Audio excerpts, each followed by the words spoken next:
Welcome to the HAC, a longevity lifestyle podcast. As always, I'm here with the lovely Fiona. Thanks, Paul. Be sure to check out the HAC online or check out our IG at the HAC_pod. Send us a message if you're a longevity lover or if you have any questions for us. So we've got a really exciting show planned for today. We are talking about fasting. We're talking about the Rejuvenation Olympics and the world's oldest bodybuilder. Can't wait. Let's go. So I was thinking, Paul, when was the last time that we fasted? I sort of do it quite often. Like I won't eat till 11 o'clock, but a full day fast or a couple of days, it would have been at least 2 years. Yeah, I was thinking that we should probably get stuck into that soon. I think it's the kind of thing where you always have to have a bit of a window where you don't have too much planned for the weekend. Because the last time I think we did a 2 or a 3 day fast, we had a lot of stuff on that weekend. And I ended up struggling where I would get up and go from a cafe after having a coffee with a friend and leave my handbag behind, get all the way home after a 40-minute drive and be like, oh shit, I left it on the table at the cafe. Drive back, still on the table. I know. Yeah, with hundreds of people around. So yeah, we should set a bit of time aside for it. But I was thinking maybe you could give a quick overview of the benefits of fasting. So they will change the longer you go. Initially, it'll turn on sirtuin enzymes. So that has been shown to occur relatively quickly and ignite these sirtuin enzymes. And these enzymes can protect DNA from damage and degradation. And DNA being the blueprint of our cells, if we can retain that information, we can retain quality cells and technically not age. So with fasting, the only clinical evidence for longevity, so to increase someone's lifespan by more than 30% is fasting. So that's been clinically shown. Amazing. And the way that it works is the body can obviously recognize it's in a vulnerable state. It's not getting food. So it releases a lot of enzymes and activates a lot of hormones and other bits in the body, so to speak, without getting too scientific, to protect the body from degradation. And that's how it preserves it, because it's trying to save it. Amazing. That's such a scientific answer. I was looking for it's anti-inflammatory, it's good for your digestion, and it does all that as well. It gives you good for longevity, but that was above and beyond my expectations. And you can do just a simple intermittent fast. So guys can just do 16 and 8. So they'll eat in an 8-hour window is fantastic, or even an 18 and a 6. So they might start eating at midday, finish at 6 p.m. And doing that on a regular basis, or say 5 days a week, is enough to get a lot of the benefits of fasting. Some people will really struggle to just do a long fast. A long fast is great because it also encourages autophagy, which is the clearing of dead cells. Cell senescence. That's right. Cell senescence, where it says, look, we're struggling here. We don't have enough food. We need to delete and get rid of all this junk that's broken down. So it gets rid of organelles, bad proteins in cells and things that make up the body, and deletes them, gets rid of them, because it says, look, we only have the food to keep the really good stuff. But people struggle to do those longer fasts. So with those longer fasts, obviously I've heard some pretty crazy things happening for people that are doing 20 days on, which is crazy. You would only ever do that on a special retreat. But for those benefits of autophagy and cell senescence, is that kind of around the 3-4 day mark? I know you've gotten your dad to do it before. It is. So they'll say 4 days. Some people it can kick in 3 days. But again, it's really hard. However, you've mentioned my dad. I just said to him casually one day, you should do a 4-day fast, just thinking, he might get a day or two. He said, yeah, okay. And then he calls me 4 days later and goes, Paul, I haven't eaten in 4 days. I said, what? Just casually from that conversation, now you haven't eaten in 4 days. He says, no. I said, how are you feeling? He says, I feel great. I said, are you hungry? He said, no, I'm not hungry. I don't have to eat. It's 4 days later. Dad, you should probably have some food now. Yeah, probably eat some food. He goes, I might have some tonight. And I think he got to about 120 hours, which is about 5 days. Yeah. 5 days? About 5 days. What a weapon. Absolute weapon. Yeah. It just blew my mind. And if I dropped it to him tomorrow, he'll say, yeah, okay, I won't eat for 5 days, and he can just do it easily. Just drinks his black coffee, has his water, and he's fine. Amazing. Yeah. And he'll still train at the gym. My dad, by the way, is 74 3 years old as well. Still trains at the gym every day, and can randomly do a 4 or 5 day fast just on a whim. So cool. Yeah, really cool. I've just started getting him to go into the sauna as well, which I'm really impressed about. Yeah. So in a previous episode, he wasn't going into the sauna because there was too many blokes in there. Yes. Now he's found a time where there's only 2 blokes in there and he can do that. So, yeah, he seems to be going in there 3 days a week when he trains, 3-4 days a week, which is really good. Great as well. The body says, well, we can't maintain this 80-90 degree temperature for too long. You know, if we stayed in here for hours and hours, we might die. So again, it turns on its protective properties, and it helps pores / helps anti-aging and clearing bad cells out the body. Yeah, it's called a hormetic stressor. Yes, that's right, a hormetic stressor. Like cold, hot, etc. These things are hormetic stressors, which can encourage signs of autophagy as well. Yeah. Yeah. Should we jump into our wisdom of the week from one of the blue zones? I'm excited. Blue zone's always a favourite section of mine. Let's do it. So our blue zone tip of the week this week comes from Okinawa in Japan, which is one of the blue zones. Excellent. The men in Okinawa live to an average age of 80.87 and the women reach 87.44. Okay, so 80.77 doesn't seem that old for a blue zone. It's probably on the lower side for a blue zone. So our blue zones are areas in the world where people generally live above the average human lifespan. So the world average being 71.3. Well, I suppose then that 80 plus is a lot better. And obviously not all of them live to 100, but the blue zones will have a lot of centurions in them as well. So Absolutely. People living 100 plus. Yeah, oftentimes it's over 30% of people living to 100 plus. Yeah, right. Okay. Yeah. Oh, that would definitely bump that average up. So the tip that I have from Okinawa is it's not quite fasting because we were talking about fasting in the intro, but it's somewhat related. It's a concept called Hara Hachi Bu, which is the cultural habit of eating until you're about 80% full. Good idea. I know for myself, sometimes the Labrador kicks in and I will eat to about 150% full. And that's probably not a good thing. Yeah, definitely not. So eating until you're about 80% full, and just sort of wanted to discuss maybe some tips. And, you know, I know that we've been talking a bit about kind of like chewing your food, eating slowly, the impact that that has and, you know, on your hunger signals, etc. And so just wanting to have a bit of a discussion, I suppose, about how do you do that? How do you eat until you're 80% full? Because I think a lot of people would struggle with the Labradorism. Similar sort of especially if their hormones are a little bit up and down. If they have fasted in the morning, they might be a bit more ravenous and out of control later on. And if they don't, as you say, chew their food. So just an interesting fact about that, a university studied major points of health. And they ranked them from 1 down to 5 or whatever. And the results were relatively surprising. So number 1, before I tell everybody, I'll have you guess. What's the most important thing you can do for your health that this university found? I'm thinking it's either sleep or water. Yes, it's definitely one of those. It's water. Okay. So the number 1 thing you can do is drink enough water. So for the average female, it's about 2.7 litres per day. The average male, it's about 3.9. So it's quite a bit. A lot of people will say, yeah, I'm drinking that. But a lot of people will say, no, I'm not even drinking half that. And that's the number 1 thing you can do for your health.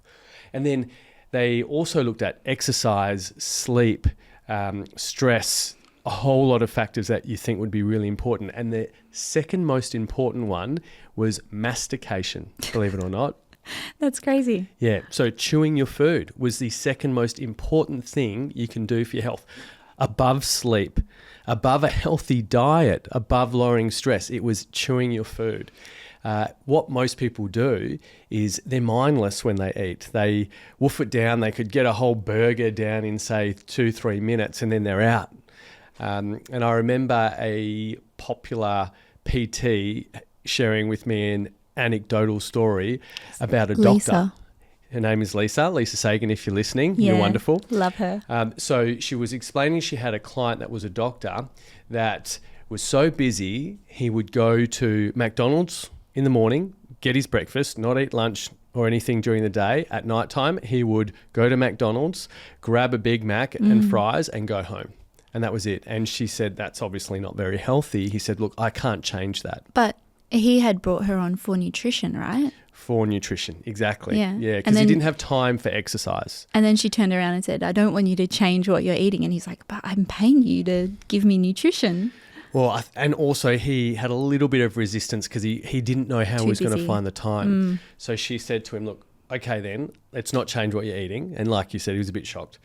Just sit in the car park, because how are you eating it? And he told her that, you know, I'm buying it, then I'm driving to work and I'm eating it on the way. So she said, okay, I just want you to sit in the car park and spend 10 to 15 minutes chewing and eating your burger. That's all. And eating your breakfast burger, your muffin. And within 8 weeks, he'd lost 10 kilos. And she was asking, eating the same food. Were you doing anything different? Absolutely not. All I was doing was stopping and being mindful and eating McDonald's. He lost 10 kilos. So that was anecdotal evidence from just chewing and being mindful. So if you were to reduce your appetite down to, you know, only eating till you're 80% full, that would require definitely chewing. Yeah. And being mindful, saying, okay, you've got to be present, you've got to be mindful, and just before you hit that full threshold, you stop. They were the two biggest notes that I had as well, kind of like doing a bit of deep, slow breathing before you start eating, taking a second just to be grateful for the food that you have in front of you, eating slowly. And I think chewing your food really until it's like liquid, which sounds gross. But I know for me, I'm definitely like always on the go, wolf down my food, maybe chew 2 or 3 times. So chewing it until it's liquid. The other notes that I had was looking at something blue or green, you know, going and sitting in nature and enjoying your food there if you can. I was thinking find a blue or green wall. That might be hard. No, just go into nature. That makes sense. Look at the trees. You could do that. Trees would be a lot nicer though, right? And then I also had maybe like starting with smaller portions. And then, you know, that's something that I do. I'm kind of, you know, I'll eat this. And then if I'm still hungry 20 minutes later, I'll go and eat some more. It's not a problem. I think it's really important to fill a plate or not have a option to go up for seconds. So grab all the food that you think's enough on one plate and say, look, that's it. You know, don't just have a little bit of something and say, oh, I'm just going to keep going back, because that's when you lose track and you can just blow out. Yeah, it's kind of like that family style dining where everything's on the table in front of you and you can kind of just graze and graze and graze.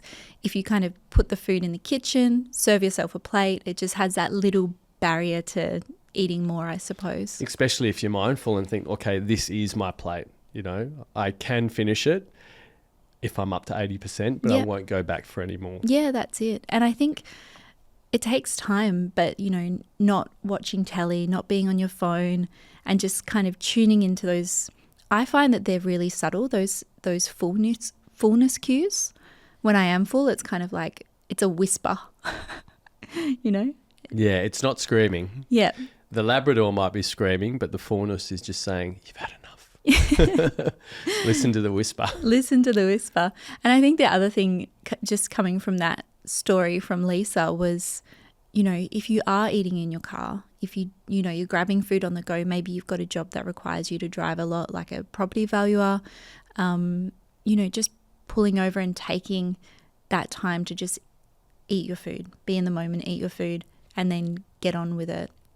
So if we had to sort of group all our tips together, it would be mindful, maybe take a few deep breaths before you start. Stop and eat. Chew your food. And I have heard that, like you said, you might chew it 3 or 4 times, and the required amount is more than 40, believe it or not, more than 40 times. And people will chew sort of 10% of how much they need to. So chew your food till it's liquid. Chew your food. Fill a plate and don't go back for seconds. Unless you're hungry 20 minutes later. Yeah, that's a good point. You know, because I think sometimes we can over-restrict as well. So I think just having that flexibility where you reassure yourself, hey, like if you're still hungry. The food's not going anywhere. If you're still hungry, you can have some more. Yeah. And what was the other ones? Was there any more? I think that's a good summary of kind of like the groups. Yeah, yeah. And listen to the whisper and not the screaming Labrador. Yeah, listen to the whisper. You're full. You're full. But Hara Hachi Bu, and that comes from Okinawa, Japan. Yeah, all right, 80% full. Give it a go, guys. See how it works. I'll do it tonight. So, Paul, I thought we could catch up on Bryan Johnson. Yes, the guru of longevity. Yeah. The GOAT. Tech multi-millionaire doing all of the longevity things. Yeah. And He's really taken it to the extreme, hasn't he? Oh, yeah. Yeah. I've got some super interesting stuff to share with you in future episodes. That's going to blow your mind. I'm excited. Okay. But this episode, I thought that we could chat about his initiative, which is the Rejuvenation Olympics. Maybe you can tell the people a little bit about them. So you can add in if I miss anything out, but it's where he's opened it up online to people to take a DNA test to see their DNA age and then test again in 3 months and then another 3 months to see how their DNA is aging, whether they're aging at the full 1-to-1 rate, if they've managed to reduce it down to sort of 75% of how fast they should be aging. So in a year, they've only aged 3/4 of a year. Yep. And I believe the best, including Bryan Johnson's up there, of course, is within the 0.5s or 0.6s as far as aging goes per year. Pretty close. Pretty close. In the 0.5s. In the 0.5s. I was just checking. And he's ranking them. So you send in your results and they have to be substantiated through the special testing, and he's ranking them from one down the list on how you're going. So they rank them based on their average rate of aging. And then they've also had their best rate of aging as well, which I don't have those stats handy, the best rate of aging. I do have the averages. And Bryan Johnson isn't winning. With everything that he's doing, that's kind of mind-blowing. So he's got the resources and he's got the fanaticism to do everything. So we're talking he's in bed at 8 p.m. every night to get the perfect amount of REM and REM sleep. You mentioned that he's clocked, even though he's on the road doing, courses and talking to people in Singapore and Australia, everywhere. He actually hasn't been to Australia yet. Oh, okay. Yeah, come to Australia, Bryan. I know. He's managed to get over 90% sleep scores or something ridiculous every single night, even if he's traveling and crossing time zones. He's taking all the right vitamins. He's eating all the right food. He's even doing infusions. And he's coming fifth. And he's coming fifth. Yeah. Well, it's still pretty good. There's a lot of people out there that can just maybe even genetically have slow DNA aging. Look, his rate of aging at the moment is 0.66, which means that he's celebrating his birthday every 18 months, technically. Hey, that's a cool way to look at it. That's amazing, right? Yeah. He did an MRI recently. I was reading about it, and he was saying that, so I believe he's 47 and his brain age is 42. Okay. Yeah. All right. So he feels how I feel right now. He's making progress. Yeah, he's But aging also, backwards. I think you feel even younger than that. Sometimes, until I meet people younger and I go, okay, maybe I am older. Would you like to know who's coming first and fourth? I would love to know this. I'm a statistics guy. Please. Yeah. Yep. So in fourth is Brooke Polan. She's in sixth. She's 0.67. So I think her and Bryan are quite close. Okay. Couldn't find a lot about her.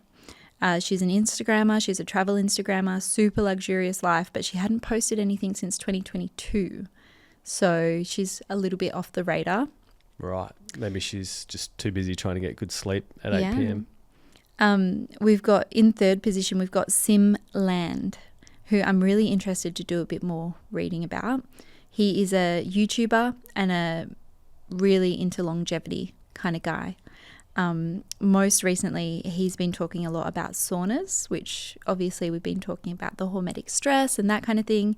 And the latest update on his Twitter was saying that we should be taking the sauna as seriously as we take exercise, doing it 4 times a week and really committing ourselves to it. He was saying that 4 saunas a week is associated with 40% reduced all-cause mortality, 46% lower risk of hypertension, 63% reduced heart disease mortality, 65% lower Alzheimer's risk, 66% lower risk of dementia. Those numbers are huge. So interesting. Yeah. So that's our third place person, runner. In second position is a character called Daniel Lewis. His average rate of aging is 0.617. I couldn't find too much about him, but in a sort of shady, deep in the internet Reddit thread, I found a post I believe to be from him, which is basically him going through what he is, what he's doing, and then his full protocol. So this is what I really wanted to get into because I think second place's protocol. I'm excited. I will just say I do have first place. And their protocol? No. Okay. I've got first, second's better than nothing. Yeah. I've got first place. His name's Aldo, but there's really nothing about him online. Do we have his number? His number is 0.58. Wow. Okay. It's a big difference between first and second. Yeah. He is celebrating his birthday every 20 months. Amazing. That's nearly once in every 2 years. Do we have how old he is? No, like I really couldn't find much about him at all. I think maybe He's found a vampire. LinkedIn profile, but he's a bit of an enigma. Yeah. Okay.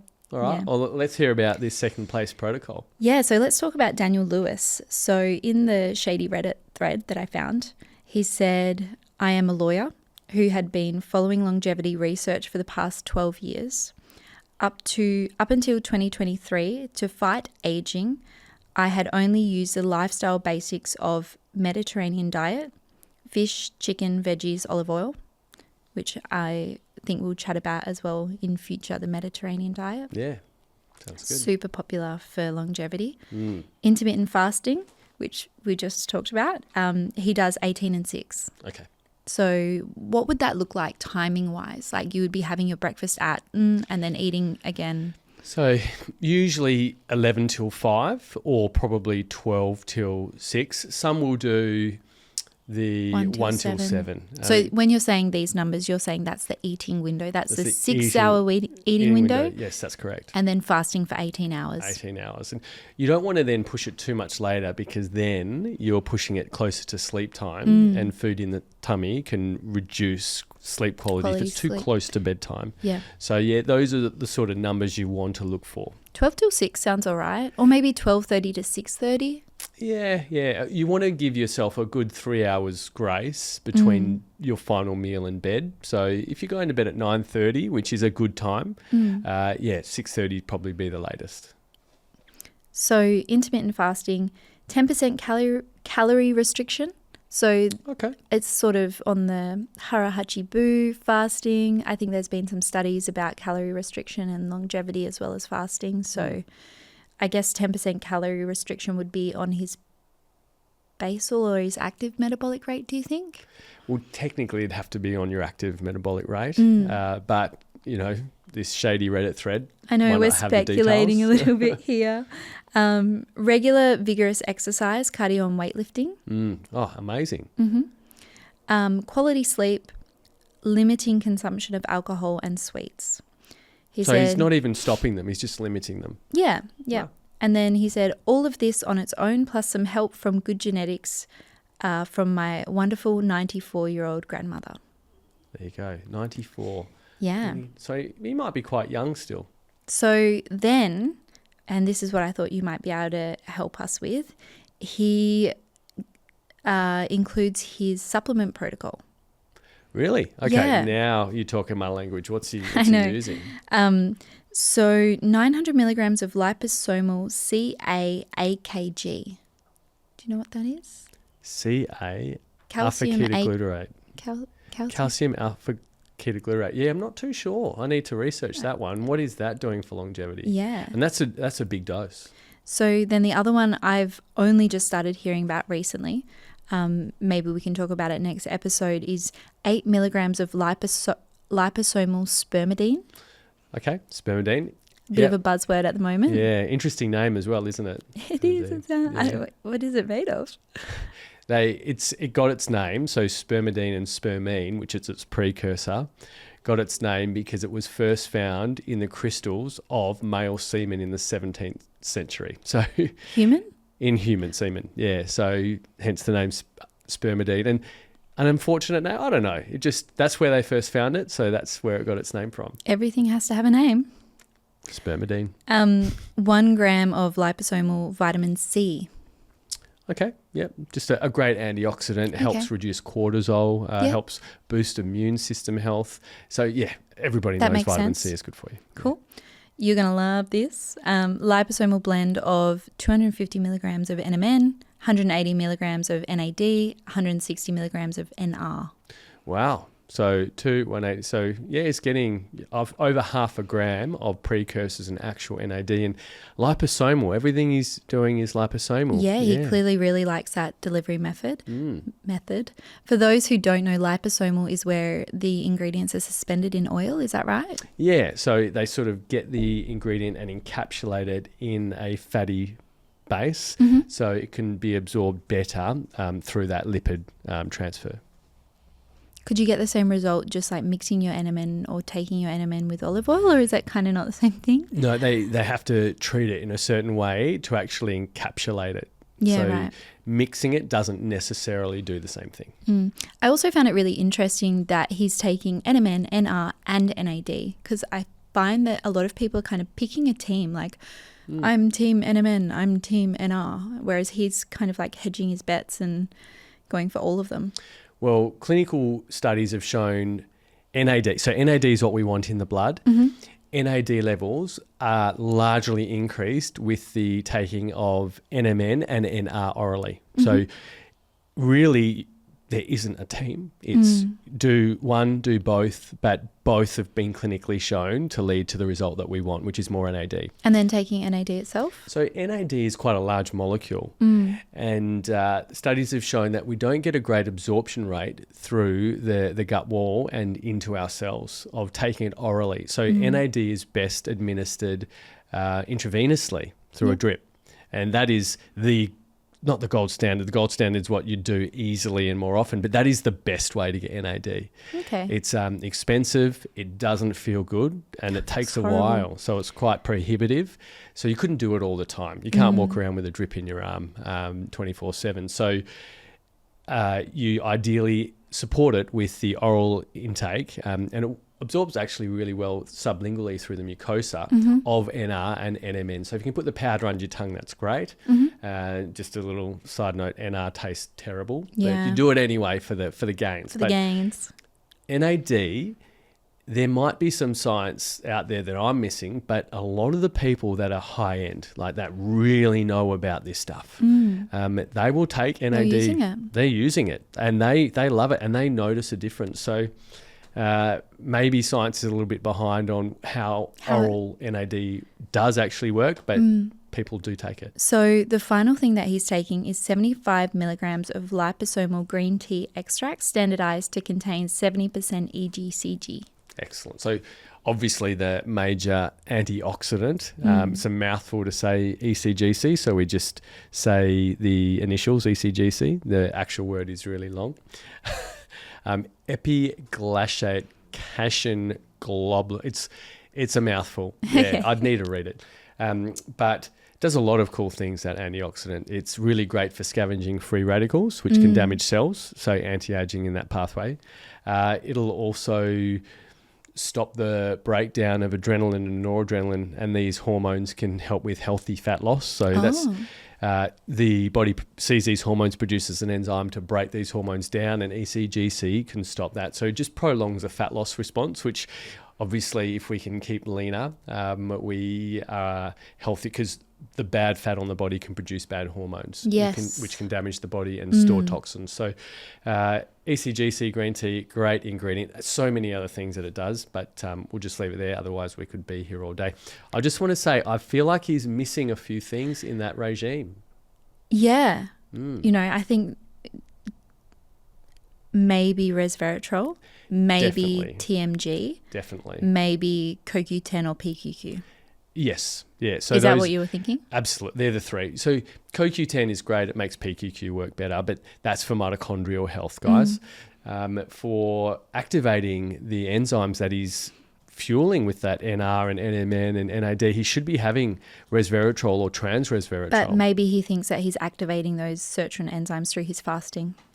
And yes, that can occur. Which he looks like he's doing a pretty serious fasting regime. If he's doing an 18 and a 6 and he's sticking to it. And then what's the last one? And then we want some sort of methyl group. So if we're really revving up the sirtuin activity and wanting to regenerate DNA, we need to give the body methyl groups to perform that action and not let those methyl groups deplete through turbocharging that action. So he should have something like trimethylglycine, so 3 bonded methyl bonds on glycine.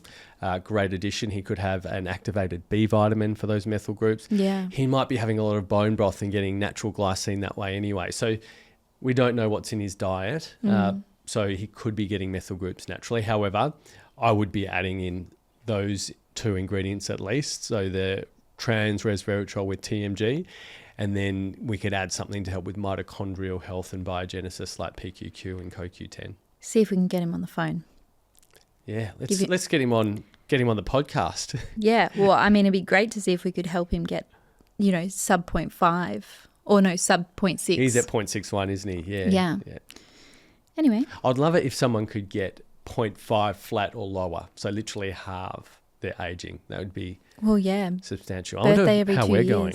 Yeah, I'm going to order some methylation kits this month. So Are we joining the Rejuvenation Olympics? Maybe. I kind of want to see how we're going first and then make sure we're doing really well. Oh, I'll just throw my hat straight in if we can. Will they take these methylation kits, or do we need to do a special methylation kit that he needs? I'll look into it. Okay. All right. We'll let you know, guys. So we've been chatting about some different supplements, and I still want to give you your moment to shine, your 1 hot minute to chat about a particular supplement. And this week... Which usually turns into 5 minutes, guys, but hopefully you get some value out of it. I get really excited. Yeah. And I think maybe in the next couple of weeks it would be good to come back to some of the supplements that David was taking. I think that spermidine sounds super interesting. I've been hearing that as a bit of a buzzword. But we actually have a listener question, which is super exciting. Yep, far away. That is exciting. They want to know, what is the difference between NMN and NR and which one is better for longevity? I feel like you halfway answered it, but I will let you get stuck in. So NMN and NR are precursors to NAD. So NAD, which stands for nicotinamide adenine dinucleotide, is what we want. So that's the fuel that will fuel the enzyme that repairs DNA. So the way that the precursor pathway works is nicotinamide or niacin, vitamin B3, is used in a lot of different reactions in the body, and a little bit becomes NR, nicotinamide riboside. That is used in other reactions in the body, and some of that becomes NMN, or nicotinamide mononucleotide. That is used in other reactions, and then some of that turns into NAD, which is what we want. So you can see that vitamin B3, it's a little bit will become NAD, but most of it is used in other things. So it's really not a great NAD precursor. NR and NMN being down the line are a lot more effective at creating NAD, and they've done studies on both, and both seem to create roughly the same amount, even though NR is a stage before NMN. And there is studies that show that sometimes through some cell walls, NMN has to down-regulate to NR because it's smaller to pass through the membranes, and then turn back into NMN that turns into NAD. And this can be why they're finding that, wait a second, NMN still produces a lot of NAD, which is great, but NR is producing a lot because maybe the NMN needs to down-regulate in some areas in the body. So crazy. So long story short, and I hope that science made somewhat some sense. I think you explained the difference, yeah. So just take both. Okay. Just take both. Yeah, you're covering your base. Just take both. If you can't find NMN, take NR, be happy about it, and vice versa. Yeah. But, they both lead to large amounts of extra NAD in the blood, which is what we want. And when you look at the runner-up of the Rejuvenation Olympics, he's taking all three. He's taking NAD, NMN, and NR. Yes. So NR and NAD actually itself. Yeah.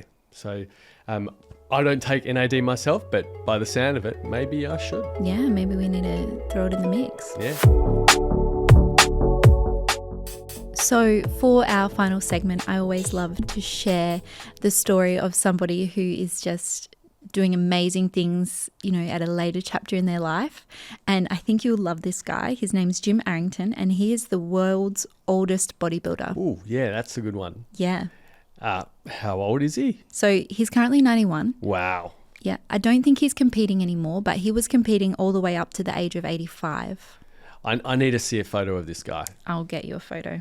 So this is Jim Arrington. Wow, can I have a close look? And how old is he there? He looks amazing. That's 85. 85. His arms are so lean. Amazing. Yeah, he is an incredible inspiration. And I think I watched a little snippet from a documentary that was made about him, or just maybe it was a video, because I think he broke one of the Guinness World Records maybe for being in the bodybuilding competition. And the thing that struck me most was the way that he moved. So strong and smooth. I think, and hopefully it's not offensive, but as people age, they get a little bit frail in their movements, not as confident, not as strong, not as smooth, maybe a little bit shaky. Just the way that he moved, he was just so powerful and strong and smooth. At 85. At 85. And yeah. I think it goes to show if you don't use it, you'll lose it. And he is using it. So he's kept it. And I don't think age should be known as this big barrier that, once you hit 65, you need to retire, do nothing, and then just wait to die. Just go and get it if you can. Yeah, 100%. Yeah. And I think that actually, what you just said ties in so beautifully to what he said about aging, which was, he believes that you have to be adaptable to different seasons of your life, changing your diet and activity. And so I think when you say that, just go and get it and age is no barrier, I think that there is no barrier there, but also do what you can, at that point in time. And whether it's bodybuilding or whether it's walking or whether it's riding a bike or aqua aerobics, there's always something that you can do. And you just have to be adaptable. And you need to start somewhere. Yeah. The body will adapt. So, if you're putting it through the stress of doing weights, even at 85, start light, and the body will adapt. You'll get stronger, and hey, you can be, what was his name again? Jim Arrington. You can be like Jim. I feel like you need to book in a training session with him. He could probably teach you a thing or two. It sounds like he's got some good experience. I really think that this will be you in about 50 years' time. Yeah, well, training is my happy place, so I don't want to stop. Yeah, 100%. But I think the final things that I'll share about him, because I always like to end on a quote, but I also had written down here that, I think people might look at him and make excuses. Oh, good genetics and good background and this kind of stuff. He was actually born 6 weeks premature. He was 5.5 pounds and he was a really sickly child. And he's been training for a long time. He, when he turned 15, he said that he didn't want to be like that anymore and he wanted to become a superhero. And so that's what inspired him to start his journey as a bodybuilder. Amazing. Well, he's a superhero now and he's breaking Guinness World Records. Yeah. And then his number one tip for training is to feel the burn. No pain, no gain. That's taken straight out of my quote book too. Feel the burn. That's what I tell my dad when he hits the gym. Make sure you feel the burn. You and Jim, peas in a pod. That's it. Jim's a legend. What a man. Thanks so much for listening to the Age Hack podcast. We hope you enjoyed this episode. Be sure to check out the Age Hack online, and you can find us, podcast snippets and more at the agehack_pod on Instagram. Feel free to send us a DM if you like the show, if you have any questions. And be sure to tune in next week as we will be chatting about a new Blue Zone, Paul.